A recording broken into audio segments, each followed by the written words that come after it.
আসসালামু আলাইকুম। জাহাঙ্গীরনগর ইউনিভার্সিটি এই ইউনিটে আসবে এইরকম একটা কনসেপ্ট নিয়ে আজকে কথাবার্তা বলবো এবং বেশ কিছু ম্যাথ প্রবলেম সলভ করব।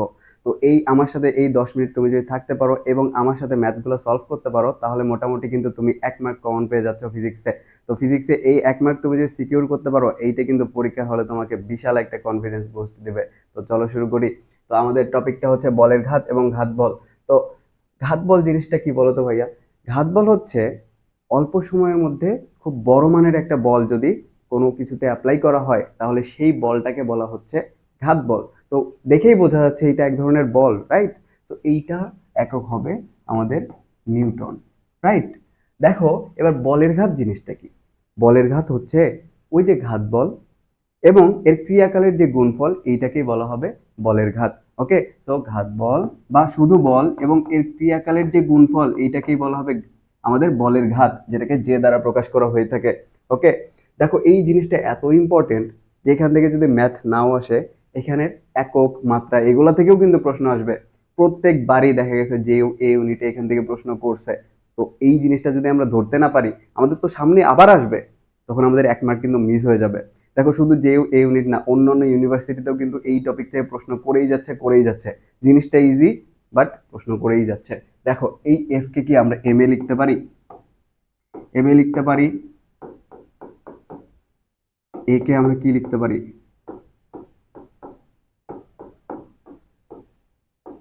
এখানে কেন ডিটি লিখলাম বলতো? এখানে ডিটি লিখছি কারণ এই বলটা কিন্তু অল্প সময় ধরে প্রয়োগ করা হয়েছে। তাহলে এখান থেকে আমরা কি পাচ্ছি? M V minus U into DT equal to J. তো এইটা যদি পাই, এই জিনিসটার অর্থ কি বলো? দেখো, এখানে ডিটি কিন্তু হবে না, এই ডিটি আর ডিটি কাটা গেছে। তাহলে M V minus U equal to J বা বলের ঘাত। তাহলে এই জিনিসটাকে আমি কি বলতে পারি ভাইয়া? এটা কি ভরবেগের পরিবর্তন না? তো এইটা যদি ভরবেগের পরিবর্তন হয় তাহলে আমি কি বলতে পারি? J equal F D T equal to M V minus U. Okay, এবং এটার যে একক, এটার একক কি হবে বলো তো? এটার একক কি হইতে পারে? দেখো, ভরের একক কি? ভরের একক হচ্ছে আমাদের কেজি। আর বেগের পরিবর্তন হোক আর যাই হোক, এটা তো বেগ, রাইট? তো বেগের একক কি? Metre per second. তো এটার একক হচ্ছে কেজি মিটার পার সেকেন্ড। এবং এখান থেকে আমাদের মাত্রাটা বের করে আনা উচিত। আমাদের মাত্রাটা কি হবে? আমাদের মাত্রা হবে, দেখো, ভরের মাত্রা কি? এম। তারপর বেগের মাত্রা কি বলো? এল টি ইনভার্স ওয়ান না? তাহলে আমাদের মাত্রা হচ্ছে M L T inverse one, আর একক হচ্ছে কেজি মিটার পার সেকেন্ড। চলো নেক্সটে চলে যাই। আমরা এখন কিছু ম্যাথ দেখব। তো আমাদের এখানে কি বলা আছে দেখো, আমাদের এখানে বলা আছে 0.5 কেজি ভরের একটি cricket ball 30 metre per second বেগে 30 মিটার পার সেকেন্ড বেগে গিয়ে একটি ব্যাটকে আঘাত করলো। আঘাত করার পর কি হয়েছে? বিপরীত দিকে 20 মিটার পার সেকেন্ড বেগে প্রতিফলিত হইল। তার মানে এই জিনিসটা আমাদের নোট করতে হবে। বিপরীত দিকে, বিপরীত দিকে বলছে, বিপরীত দিকে কত বেগে আসছে? 20 মিটার পার সেকেন্ড বেগে প্রতিফলিত হয়েছে। বলের দ্বারা ব্যাটের উপর প্রযুক্ত বলের ঘাত কত? জিনিসটা কিন্তু অনেক ইজি। আমরা জানি বলের ঘাত যে ইকুয়াল কি? M V minus U. কেন এই সূত্র? আমাদের দেখে বোঝা উচিত, এখানে আমাদের ভর দেয়া আছে, বেগ দেয়া আছে। তো আমরা সূত্র জানি ভি মাইনাস ইউ। ওকে, তো দেখো, এম কত? 0.5। ভি কত দেয়া আছে? 30। এখন আমাদের এখানে অলরেডি বলছে বিপরীত দিকে, আমাদের অলরেডি একটা মাইনাস আছে। আবার বলছে বিপরীত দিকে। একটা যদি পজিটিভ ধরি আর একটা বেগ নেগেটিভ হবে না? বেগ তো একটা ভেক্টর রাশি, রাইট? তো ডিরেকশন নির্দেশ করতে হলে আমাদের পজিটিভ নেগেটিভ হয়ে আসে। তো একটা নেগেটিভ আছে এবং বিপরীত দিকের কারণে আরেকটা নেগেটিভ মিলে এটা হয়ে যাবে প্লাস প্লাস 20। তাহলে এখানে কত থাকলো? 0.5 ইন্টু 50 কত হলো? 25 কেজি মিটার পার সেকেন্ড বা নিউটন সেকেন্ড। ওকে, আমাদের আনসার হচ্ছে সি। এরপর চলে যাই। এরপর আমাদের বলছে 25 মিটার পার সেকেন্ড বেগে আগত 200 গ্রাম ভরের একটি ক্রিকেট বলকে একজন খেলোয়াড় ক্যাচ ধরে 0.1 সেকেন্ড সময়ের মধ্যে থামিয়ে দিল। ক্যাচ ধরে 0.1 সেকেন্ড সময়ের মধ্যে থামিয়ে দিল। খেলোয়াড় কর্তৃক প্রযুক্ত গড় বল কত? গড় বল বলতে এখানে কি বোঝাইছে বলো তো? এখানে বোঝাইছে বলের ঘাত। এটা কি দেখে বোঝা উচিত? এখানে আমাদের সময়কালটা দেখো খুবই ক্ষুদ্র, বুঝছো? ওকে, তো চলো শুরু করি। তো এই ম্যাথটা আমরা যেভাবে করব, আমাদের বলের ঘাতের সূত্র আমরা কি কি জানি বলতো? যে ইকুয়াল এফ ডি টি এবং এম ভি মাইনাস ইউ। তো আমাদের কি চাইছে বলো তো, আমাদের চাইছে বলটা, আমাদের বলটা চাইছে, তো আমাদের এই এফটা লাগবে।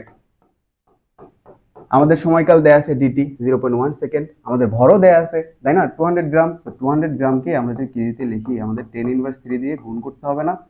ওকে, তারপর ভি মাইনাস ইউ, এখানে 25 মিটার পার সেকেন্ড বেগে গেছে, তারপর ক্যাচ ধরার পর এটাকে থামিয়ে দিছে, তার মানে কি শেষ বেগটা 0 হয়ে গেছে তাই না? তো 0 মাইনাস কত হবে 25 মিটার পার সেকেন্ড।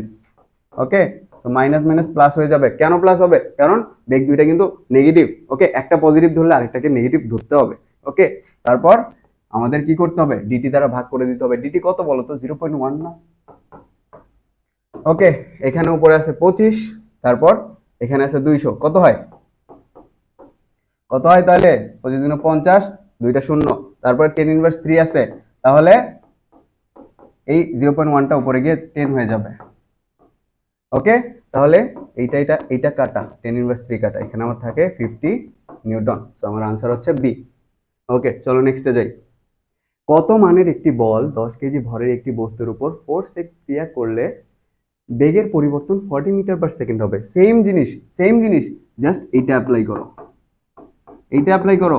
আগের প্রশ্নেও বল চাইছে, এখানেও আমাদের বল চাইছে, তো আমরা ডিটিটা এই পাশে ভাগ করে দিব, তাহলে কিন্তু আমরা এফ পেয়ে যাব। তারপর দেখো নিচের কোনটি ইম্পালসের মাত্রা সমীকরণ? ইম্পালস মানেই হচ্ছে বলের ঘাত, তাহলে যে ইকুয়াল আমরা জানি এফ ডিটি, এটা মাত্রা কি আমরা বলতে পারবো না? এটার মাত্রা কি হবে? এমএলটি ইনভার্স 1, আমরা কিন্তু দেখে আসছি। দেখো প্রশ্নটা প্রথম এখানে, তো এইখানে প্রথম অপশনটাই হবে রাইট। এরপর দেখো 30 নিউটন বল 5 কেজি ভরের একটি বস্তুর উপর 10 সেক ক্রিয়া করলে বস্তুটির ভরবেগের পরিবর্তন কত হবে? দেখো ভরবেগের পরিবর্তন মানে কি?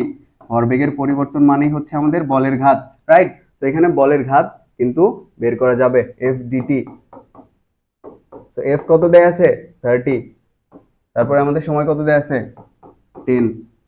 সো আমাদের চাইছে কি ভরবেগের পরিবর্তন, তাহলে 300 KG metre per second. So এই টাইপের ম্যাথগুলো তুমি যদি সলভ করে যাও, তোমার 1 মার্ক কিন্তু 100% সিকিউরড। ওকে, দেখো পরীক্ষার হলে অনেক ধরনের স্ট্র্যাটেজি আছে, শুধু প্রশ্ন সলভ করতে পারলেই হয় না, তোমার অনেক বেশি কনফিডেন্স দরকার হয়। তো এই 1 মার্ক যেভাবে তুমি সিকিউর করলা, এক্ষেত্রে তোমার কনফিডেন্স কিন্তু অনেক অন্যদের থেকে অনেক বেশি বেড়ে যাবে। তো এভাবে তুমি যদি তোমার প্রিপারেশনটাকে আরো ভালোভাবে গোছাতে চাও, তোমার কি করতে হবে? নিজের কনসিস্টেন্সিটাকে বজায় রাখতে হবে। ওকে, তোমার ডিসিপ্লিন ধরে রাখতে হবে। তো ডিসিপ্লিন ধরে রাখার ক্ষেত্রে তোমার সবচেয়ে জরুরি কি গাইডলাইন। জেইউ এ আর ডি ইউনিটের পরীক্ষা কিন্তু বেশি দেরি নাই। ওকে, তো যাদের প্রস্তুতি খারাপ তাদের কি দরকার? তাদের একটা ভালো প্রস্তুতি দরকার।